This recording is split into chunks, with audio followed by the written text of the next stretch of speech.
Hi, everyone. My name is Lucy Sandell, and I'm so happy that you're joining us today.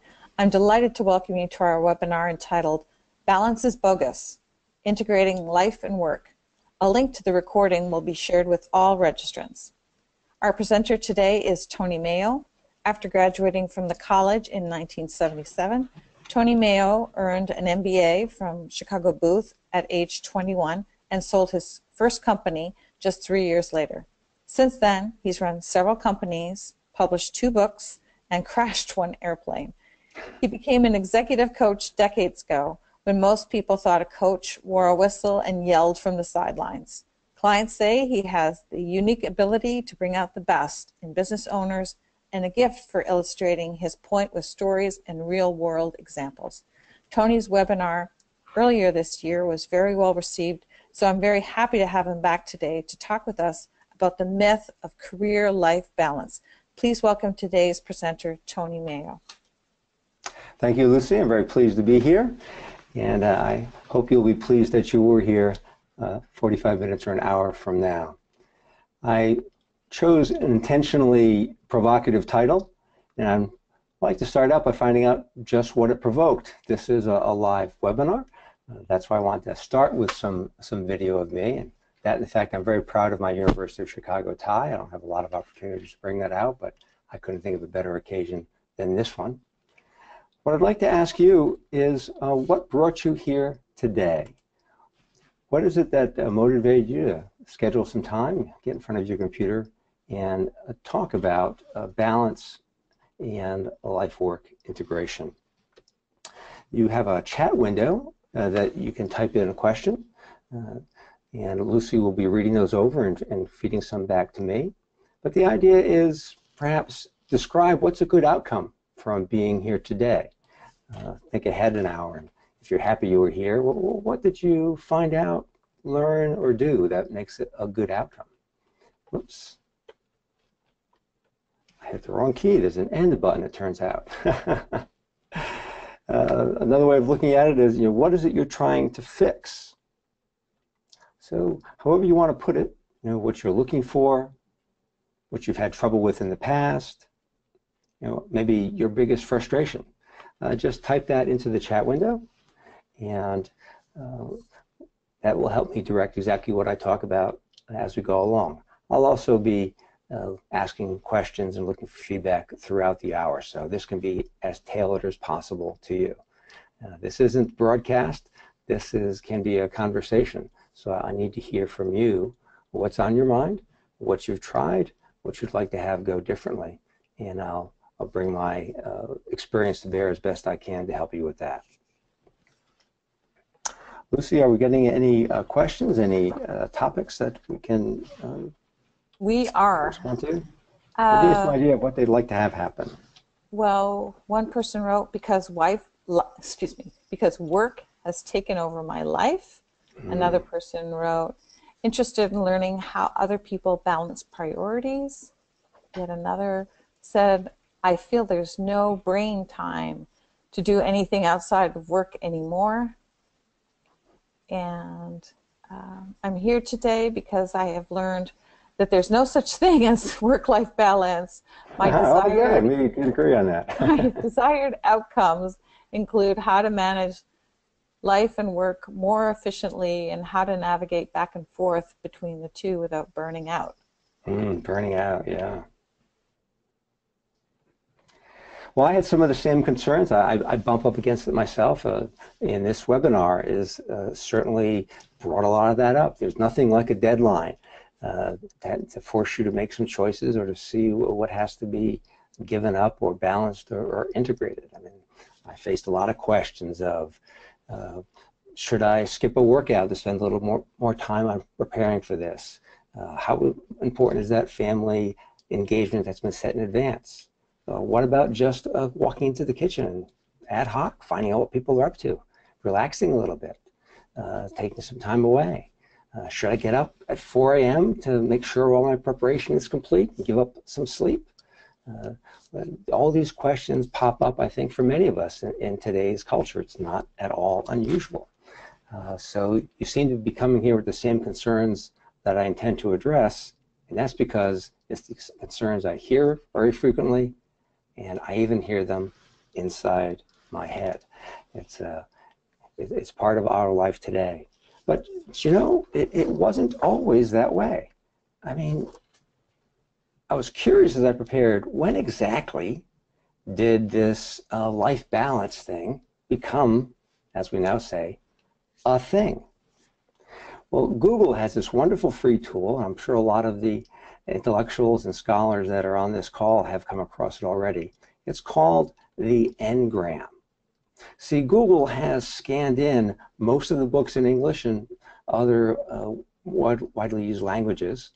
And now that they've got all that digitized, we can do little experiments with it.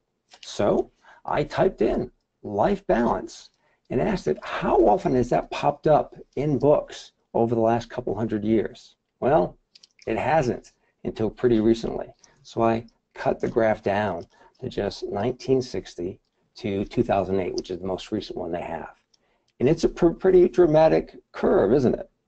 It starts very close, maybe even at zero, and then it moves up a little bit down towards 1970, 75, and takes off like mad, 1995, and the shift of the millennium. Well, what was going on that brought life balance into the national and Western conversation? Well, the first thing that had occur, I would say, is when the participation rate of women in the paid labor force crossed 50%.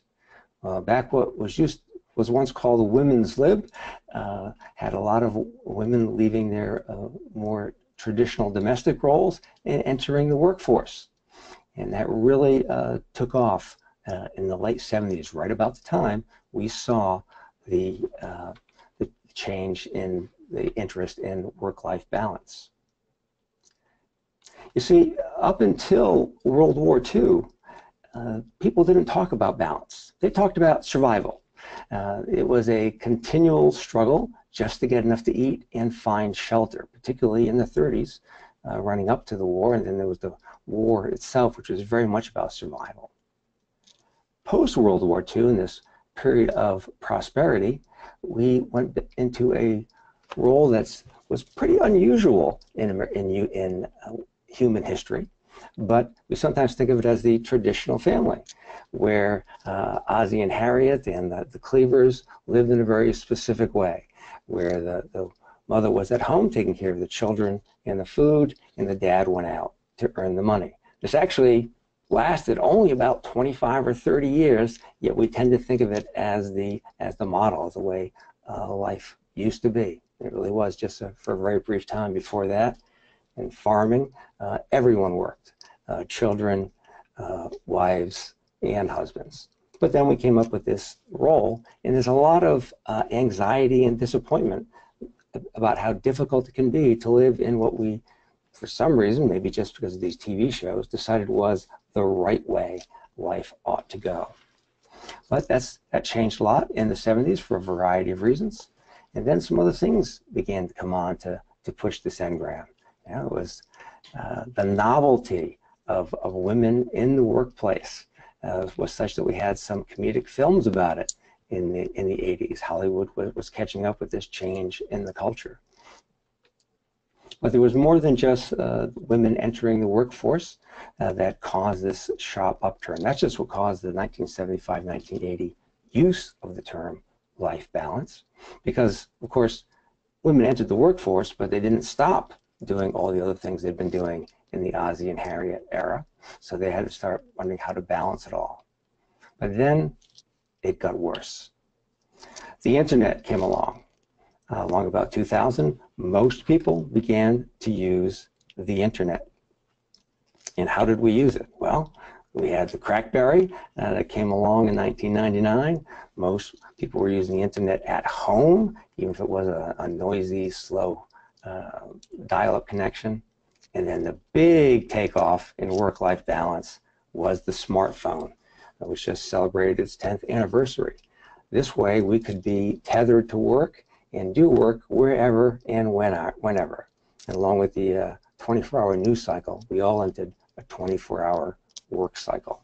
And the boundaries between work and home was no longer the commute. The boundaries were some things we had to negotiate and work out on our own.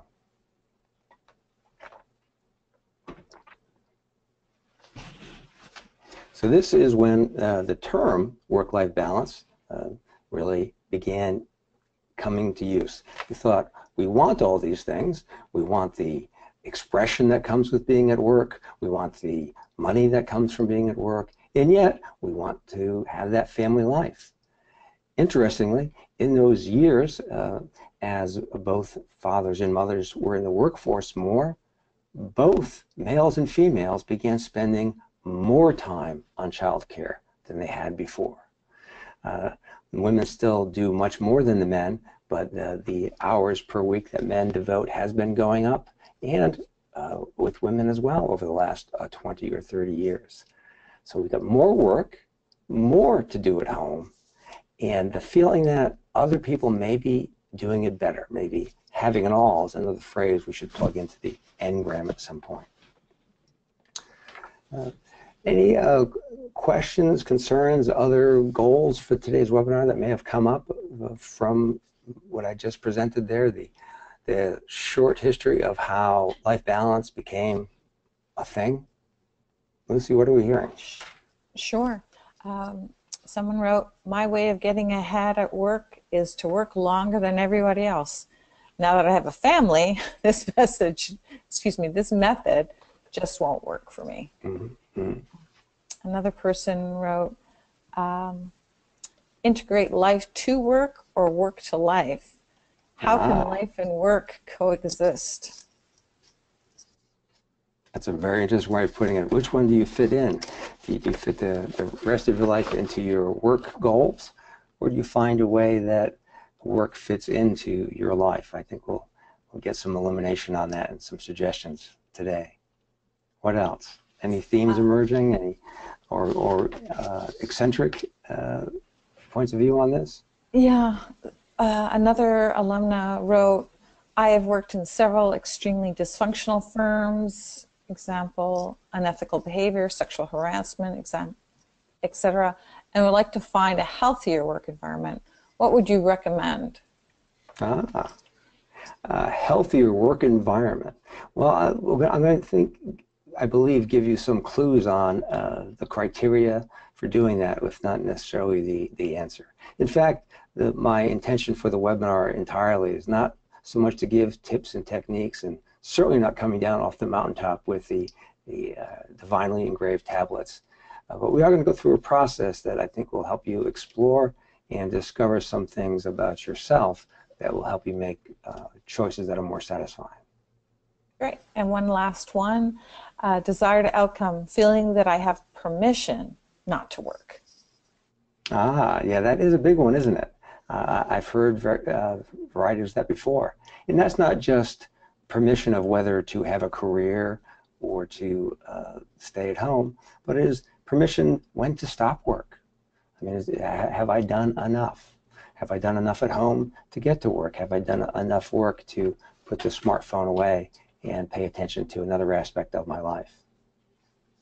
Great, I think we're on track then. One of the key questions is, what is it we're trying to achieve by chasing life balance? I mean, life balance it's a term, it conveys certain emotions and ideas, but consider for yourself, what is it that would be true for you if you had this mythical life balance? Or what is it that's missing that you don't have by not having the life balance? Is there, would you know it if you had it? How do you know that you don't? What I often hear is some form of the following. And when I hear these things, I picture these old-fashioned balance scales that are just very simple. It's two pans with the arms, and people are trying to balance their various aspects of their lives. It's like, I have family over here in one tray, and my career and financial goals in the other. And well, then maybe I'll need to add some romance and adult relationships in on one side, and of course there's advancement of the career on the other side. I want to make sure I'm getting ahead and making progress, and perhaps there's something I'm really devoted to, a cause, a solution, a community.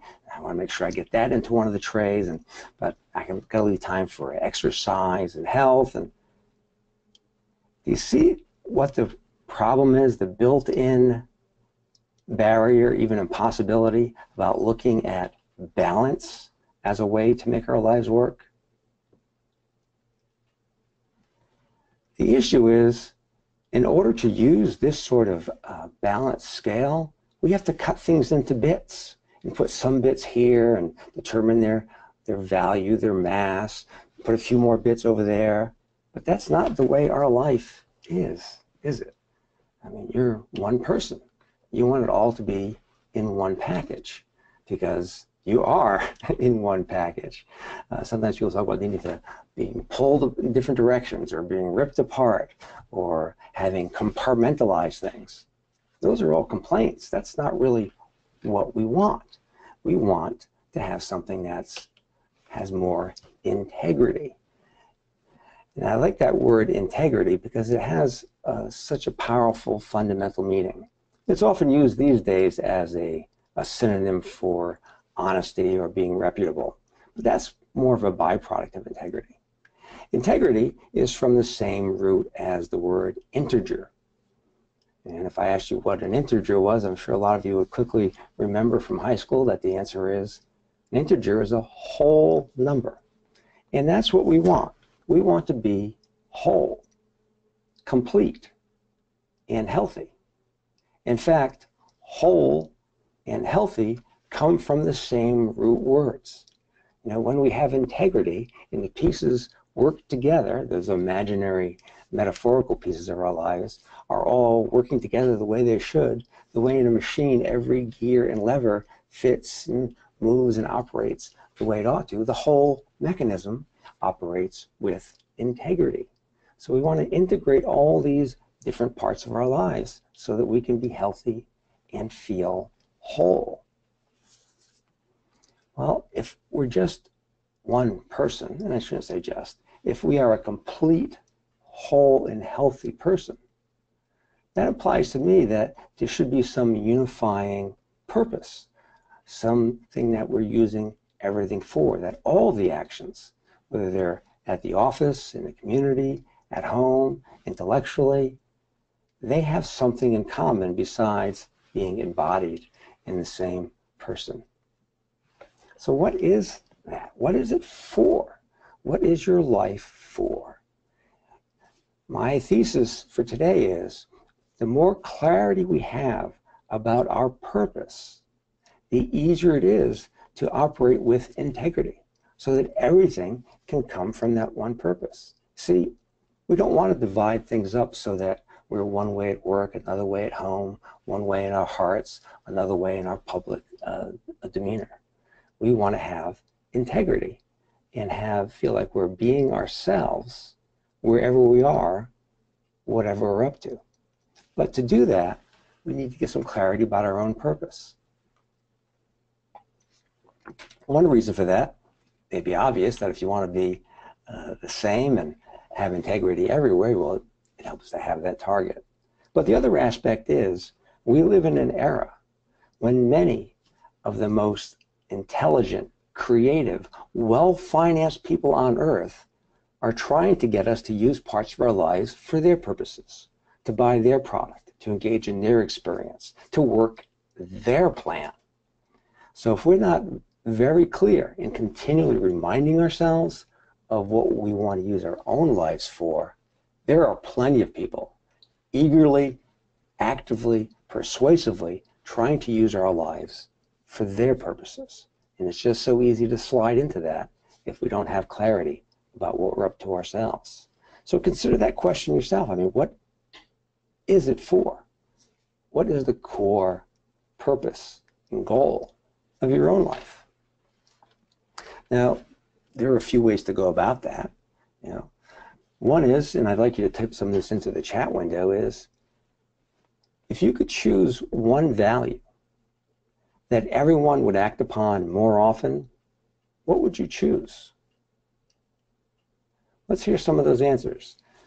If I could choose one value that everyone would act upon more often, we're not looking for perfection, just to move in the right direction, what would you choose to encourage as a reason for other people's behavior? And when Lucy's got a few of those, we'll hear from her. Sure. Got gratitude, wholeheartedness, beauty, kindness, generosity, charity. I love these answers. Respect, integrity. Yeah. This gives you a very strong clue as to what the organizer principle may be of your life. If it immediately came to mind, what I want to see more of in the world is generosity or humility or respect. Well, there's the old story of the fellow who, when he was a young man, wanted to reform the world. But after a while, as he matured and wore out a little bit, he became more modest, and he just wanted to change his community.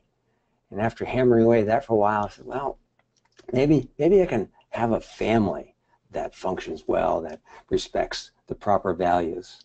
And finally, as an elderly and wiser gentleman, he thought, maybe if I can just get myself to practice the virtues I prefer, I will have a bigger impact. And son of a gun, that's when the world got better. So starting with the man in the mirror, whatever you think the world should be practicing more of, that's an opportunity for you to be expressing that more often in the world. And you can do that at work, at home, in your community, and have an integrated life around that principle, that value. Now, if it didn't occur to you to complete that sentence with something that is really moving to you, that you feel some passion about, there are other ways to get at this. This is something I work with on clients quite often. Think about maybe your fondest achievement. You know, it's something you've done in your life or contributed to that you look back on and, you know, it gives you that warm feeling that, yeah, that was worth it. That I could be proud of. Maybe it's a moving experience, something you were involved with, where you just felt so much emotion, so much energy around this activity or this particular incident that became important to you. This is one that's sometimes almost ironic. People talk about injuries or disasters where they were able to behave in a way that they're very proud of, or look at the people around them operating at their best. And those tragedies are sometimes extremely moving and informative of what matters to us, what our values are. It could come from a favorite book or movie, a particular story that really got to you. In fact, this is how I found out my deepest value, my unifying, integrating concept that has helped me many times in my life when I notice I'm getting distracted by advertising or comparing myself to others, or just some of the more animal spirits that we sometimes fall prey to. My two favorite movies are It's a Wonderful Life, George Bailey. This is the climactic Christmas Eve scene where everyone in the community has given a few dollars to help bail out his savings and loan. And 101 Dalmatians. I wonder if anyone knows what the similarity is between those two movies. That I realized it because they both, every time, year after year, move me to tears. Well, the corollary scene in 101 Dalmatians to that Christmas Eve scene in It's a Wonderful Life is when all of the dogs hear that the puppies, see, I'm going to choke up right now, when they hear that all of the puppies have been kidnapped by Cruella de Vil, and all of the dogs get together to help out these puppies. It's the whole community coming together to help someone in real need. And when I realized how much this moved me, it helped me focus my career and my life. That's when I chose to start a family. It's when I chose to go into coaching so that I could use every aspect of my life to support people, to have them be their best life. So my organizing principle is love. It's a commitment to contribute to someone else's life satisfaction. And I gotta admit, the reason I have to write it out and tell people about it and rewatch these movies is I forget. You know, I get tired, I get distracted, I get greedy, and I forget. You know, there's one time in particular, my wife happened to walk in when I was having a hard time with a vendor who'd done some work in our house. And after I hung up the phone, she said, "Is that really the best way to deal with that person?" And I went into, well, they should have done this and they knew better than that. What about that? And I had all these reasons and justifications for what that other person had not done or should do. And she says, "What is it you're committed to?" I said, "Well, I'm committed to love and having other people's lives work." In fact, in the workplace, my special version of it is my commitment to workplaces of humanity and prosperity. So I took a few breaths and I sat down and closed my eyes for a moment and thought about, well, if I was truly committed to workplaces of humanity and prosperity, what would I do next? And once the adrenaline and cortisol had a chance to dissipate, it was obvious. I dialed that number back and apologized for being too rough on the poor woman who'd answered the phone that day. And I felt a lot better, and I hope she did too. But the thing is, these values of ours are not always in action. We need to be reminded of how to operate on them. And there is almost always a way to express it, even in circumstances that might not seem to support it or matter to it. Now, I'm not here to sell you on love, to make you someone who's a crusader for workplaces of humanity and prosperity. I'm just giving you this as an example of how it is used. I chose mine based on getting coaching and paying attention to stories that moved me. I've summarized it in a few words so I can remember it. I've told the people around me what it is so that they can remind me. So that when you choose yours, you have a structure and an approach to making it work. And maybe one of the ones we heard earlier, gratitude, respect, humility, generosity. There are a lot of values that if we expressed them more, we'd feel better about our own lives. And the people around us probably have better lives too. So how do you wish to be known or remembered? This is another way to consider, what the value is, what it is you want to integrate your life around, the whole that you want to represent in all circumstances. If someone were going to be spending a few days with you and they went to a mutual friend and says, well, what is she like?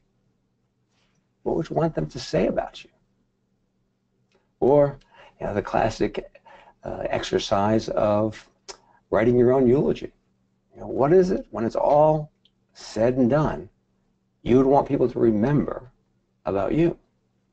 What's the key characteristic that you want to be expressing with the people around you, at work, at home, in your community, in your heart, in the conversations you have inside your head with yourself? What is it you'd most like to be remembered for? Knowing that you won't be perfect, you won't express it all the time, but there's a core value that matters to you that will be motivating, that you may get a clue to. So I looked at several approaches here. We go to stories that move you. You can think about how you want to be remembered. You can think about how you want other people to act, and maybe that's something you want to express more. These are ways to get at the key integrating value that's available to you in your life. So I'd like to hear some of this. What would you suggest or propose as the organizing principle of your integrated life? Please type something into the chat window and let's hear some of them. You may say exactly the thing that someone else has been trying to articulate and didn't have the words, but when they hear yours, they'll be able to operate on that as well. Are we getting some responses, Lucy?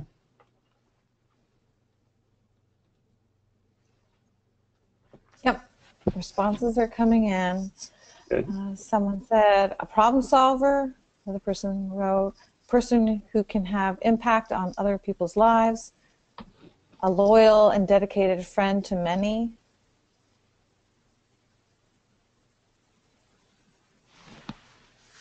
Yeah.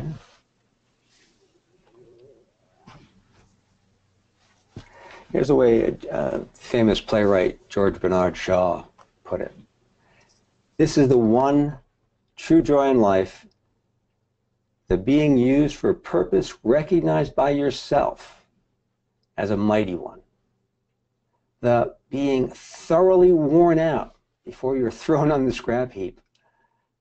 The being a force of nature instead of a feverish, selfish little clod of ailments and grievances, complaining that the world will not devote itself to making you happy. And also, the only real tragedy in life is the being used by personally minded men for purposes which you recognize to be base. And that is, unfortunately, the career many people find themselves in.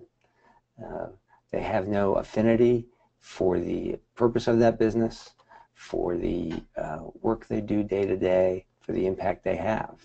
Now, there are often ways, even in those circumstances, to find a way to express yourself, to be a friend, to be generous, to be contributing to someone else's satisfaction, to increasing your own capacity intellectually or emotionally, whatever it may be. There's always some way to operate there. You know, the famous psychiatrist, Dr. Viktor Frankl, author of Man's Search for Meaning, is a survivor of the Nazi death camps. And he noticed that people with in exactly the same horrible circumstances, the same lack of food, lack of clothing, shelter, each night some would go to sleep never to wake up, and others woke up and did it another day and another day. And what he found was the ones who made it, the ones who managed to survive even under those horrible circumstances, had a reason. They had chosen some purpose for their lives. Even if that purpose could not be expressed in the camps, their purpose was to survive so they could tell the story later. Their purpose was to accomplish something while they were in the camp. But they all had a purpose. Humans do not last without a purpose under difficult circumstances.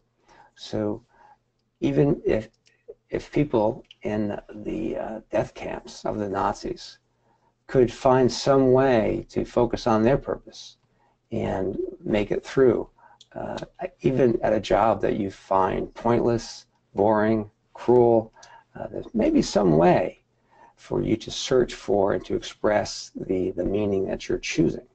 And then, of course, I hope that gives you the strength and flexibility to perhaps find another way to earn your living. For some people, the challenging spot isn't at work, it's at home. There may be people who require a great deal of care, or who are cruel, disrespectful. And we want to look for some way there to express our values, or to gather the strength to alter the circumstances, to leave, to go somewhere else, to try something different. It's one of the key messages of the power of a powerful, passionate purpose is that even if you cannot change the circumstances, as Frankl said, you can still alter your response to the circumstances.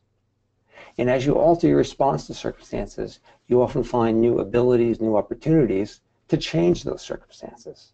Not guaranteed. We can't always mold the world to accommodate our preferences, but there are opportunities for adjusting our attitude, and that at least increases the opportunities for changing the details and circumstances of it. So I made, I think, sort of a bold promise about the opportunities for life integration. We've taken the idea of life balance, and I hope removed it from your vocabulary, because balance implies subdividing, cutting, compartmentalizing in a way that I consider unhealthy, because to be whole is to be healthy, but to be broken apart is not. That's some wisdom built into our language right from the beginning. So once you find that purpose and operate in that purpose, then you can find an integrated and more fulfilling life, even under very difficult circumstances. But my research and experience tells me it will also create opportunities for improving the physical circumstances. So questions, insights, challenges, what is coming up as you explore these questions with me today? Well, I have to say this is one of the most positive group, or maybe it's the topic, but I love what people have written. Going back to when you were asking about values before, people kept typing in after you started writing. So yeah, let's hear some more of those too, if they're handy. Yeah. So someone wrote, "I want to be known as kind and giving, and someone who strives to make life better for others." And follow up. Excuse me for interrupting you, Lucy. For a moment, I was listening to you from the other version of myself, the tired, cynical, overly intelligent version of myself. That, so great. It's all happiness and light, and there's going to be unicorns and rainbows if we all just focus on these things. But the problem is, a lot of people are not focused on those things. But because of my work as an executive coach, I've had the privilege of having very blunt, intimate conversations with hundreds and hundreds of people. And without exception, when people peel away their fears, the restrictions that they've imposed on themselves, their sort of automatic mental models that they've absorbed from the media or the schools or their parents, and they get down to what do I really want my life to be for, everybody has some version of, I want to know that I made other people's lives better. Now I hear, they've been getting a lot of attention lately, that there's a certain category of person known as a psychopath or a sociopath who just doesn't have the capacity for empathy to care about that. But those people are pretty rare. Most of us, even the strivers, the intellectuals, the business people, at core, when they feel safe enough, when they've got permission to say what they really want, is to know that they've made life better for other people. So if you're tempted, like sometimes I am, to discount some of the comments that Lucy is reading, take a second look, breathe a little deeper, and think if that isn't really what you hear from your own heart and from the people closest to you. Go ahead, Lucy, continue.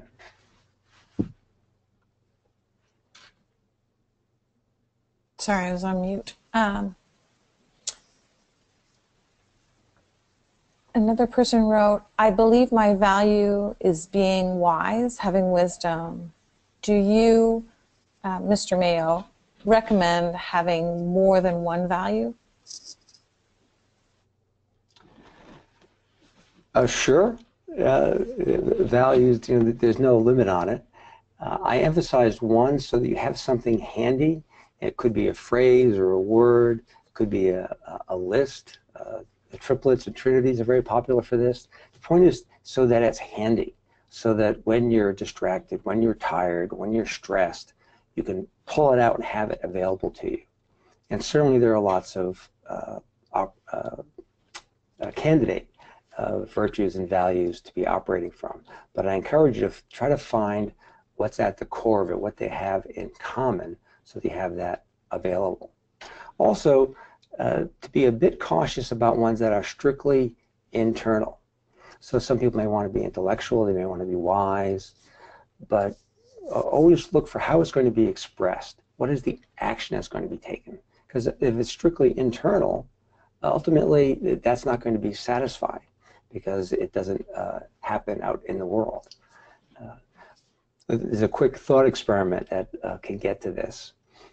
Consider this science fiction offer that I could give to you. Say that we developed this a wonderful procedure where we can take your brain out of your body, put it into a vat where it receives all its nutrients and things, and it will live forever. And we're going to give you an experience of enjoyment and contentment. Do you take the deal?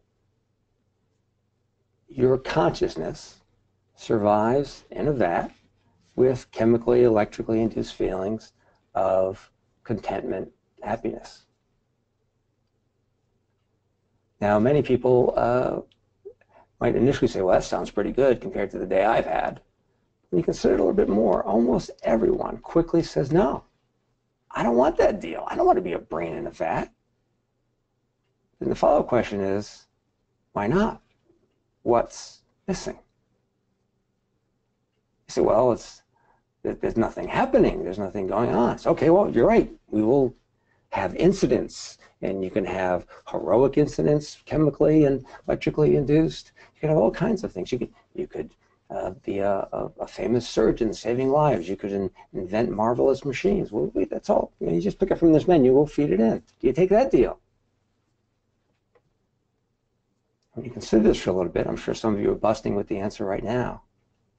The reason we don't want that deal is it doesn't affect anyone else. We want to affect other people. It doesn't matter what kind of illusions we have about our own contentment, effectiveness, heroism. If we go in realizing it doesn't affect anyone else, we don't want that deal. We'd rather take the risk and get the bruised knees and disappointments of real life interacting with people than take a synthetic pretend version of life. So that's what the internal growths are, to be more disciplined, to be smarter, to know more things. In service of what? They're all great things, but in service of what and who will be affected by it? Sorry, Lucy, I keep interrupting you because our audience is bringing up such provocative ideas. No, this is great. I have to say that this group of participants are really stepping up to the topic. Another person wrote, very challenging to define purpose. I will need to think about this more. Any additional advice to determine true purpose? Yeah, well, do the exercises that I suggested. Look at movies that move you. The idea is to find some emotional resonance. Sometimes we discount emotion as a distraction from the rational choosing, but emotions are fundamental to being human. It's built right into the word. Emotions. These are the things from which our emotions come. They're motivating. It's those things that make us do the things we do or choose not to do other things. So pay attention to that. See what moves you, what the passion is. And then when you think you've got something, try it on for a while. And I do this with lots of important decisions. Pretend I've already made that choice. And try it on for a day or a week or a month. Say, what would I be doing now if I was living out of this virtue? What would I be like now if I expressed that? Maybe even try it. Be more friendly, be more forgiving, generous, whatever it is you choose, and see how that goes and see if it really pays off for you. So it's a matter of introspection and experiment. That's how you get there. Thank you. And to a person who's always found purpose outside, go to school, study for this, get that job, earn that income. When it comes to finally finding one's own purpose after a lifetime of answering the purpose of others, what process would you suggest? Yeah, it's the same process, but it is harder. Sometimes it's the A students, the people who have gotten along by going along, that find it most difficult to get permission for this. And I think this is where the eulogy exercise can be particularly effective. So many of these things that are conventional and compliant are a way of getting along. We want things to turn out. But think about it. We know how it's going to turn out. At some point, all your best friends are going to get together, put you in a hole, and throw dirt on the box. So what do you want to do till then? What do you want to express? Do you want to offend as few people as possible? Do you want to not disappoint someone? I know it's very hardwired in. I was working with a coach the other day, and we were laying out a plan for something, and he kept saying, and if you accomplish that, what's possible? I said, well, then there's this. He said, what about that? I said, then there's this. And he asked one more time, he says, and if you accomplish that, then what'll happen? I said, then my dead parents will be proud of me.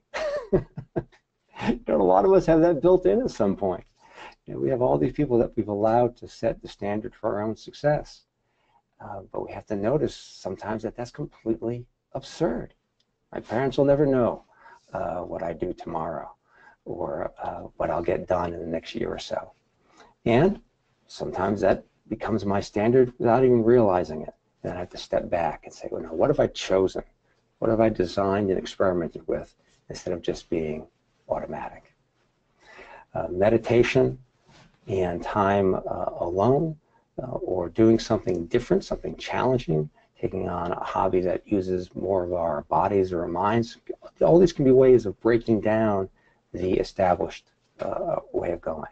And I guess it wouldn't be very smart of me not to recommend what I think is the most powerful approach, which is to find an excellent coach who can lead you through with strong questions, useful feedback, and reminders to keep you on track and accountable for the life you've designed and chosen to lead. But you don't need me. There's other ways. How much is the ability to act on one's purpose related to environment versus one's attitude? i.e., might we have to change employers, in order to work towards our purpose? You might. Like I said, there are stories of people in extreme circumstances who still manage to find themselves and express what matters to them. But changing the circumstances can help too. But there's an expression, I think it's the title of John Kabat-Zinn's book, which is, wherever you go, there you are. Yeah. A lot of us have experienced ourselves, or we know people who've dated 3 or 4 different people with the exact same outcome. They go to different jobs. They have the same problem with every boss. Wherever they go, there they are. So yes, changing circumstances can make the difference, but it also can make no difference at all. It's not a shortcut of doing the work of examining your values and trying on values to see if they really do give you the energy and motivation to live a life that matters more to you. Okay, I have one more person who's typed in. To sum up, you don't need to balance life and work if you focus all your energy in life and work towards the same core goal. Is that what she's hearing? Yeah, exactly. Be the same person everywhere. And sometimes you're trying to earn money. Sometimes you're trying to take care of a sick relative. Sometimes you're taking care of yourself or enjoying yourself. But to try to always do it from your core purpose, not from some basic survival or compliance need. So much of most people's lives is lived to satisfy the imagined standards of some other person. You don't even know how they're evaluating you, and you're trying to please them. It's crazy, but most of us do it a lot of the time. Just wake up, pay attention to what moves you instead of what you think might keep someone from thinking negatively of you. It's the difference between playing to win and playing not to lose. Great. Well, we have about 5 minutes left. All right, well, go ahead. Did you want to get the last question in, Lucy, or shall I just go into a wrap-up? Why don't you go into a wrap-up, because the last one was about the brain and that. Oh, yeah, and if you ask me about neuroscience, it'll take a while, because that's a powerful thing. Okay, so here's my response, and maybe an image that will be useful to you. You know, to have that unified life, wherever you are, whoever you're interacting with, to express your values, to be the person you've chosen and designed yourself to be wherever you are. And to notice when you're overdoing one area or the other because of some standard of physical beauty, or because of what neighbors seem to have purchased, or what you see on Facebook with what people are doing with their time or their money. I mean, you just don't know. One of the great things about my work as an executive coach to business owners is I have a very privileged view of the internal conversation and life details of people that most of the society think have made it. They're at the top. Their lives work so great. And I can tell you, you don't want to trade with any of them. They all have serious concerns, issues, problems. Career success is not necessarily life success. A stable, loving family is not necessarily life success. And we really don't know what's going on in other people's worlds. So let's focus on being the best person we can be in each circumstance, and letting the results be what they are, knowing that we are at least going about it in a way that we can be proud of. One thing I wanted to mention is integrity, this concept of being whole, complete, and healthy. So whole comes from the same root as healthy. It's also the same root word as holy. It's not a coincidence that we have those homonyms in English. We really consider it the same concept. When something is complete, when all parts of itself work together smoothly, that's holy. And what I'm wishing for all of you this time of year is that you are whole for the holidays. I'll leave you with that thought. Thanks so much, Tony. And I want to thank everyone on the webinar for participating. All the comments, the questions, the feedback, it's been extraordinary. And Tony, so glad that you were able to join us today. It's great. And I think we received a lot of positive feedback. And I just want to let everybody know that tomorrow, Career Month continues with trends in online marketing from an industry expert. We're taking next week off for Thanksgiving and returning on Tuesday, November 28th for the last 3 webinars.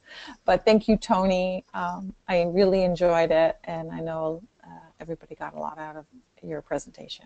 I appreciate the opportunity. Bye. Okay. Bye, everybody. Take care. Have a good rest of the day.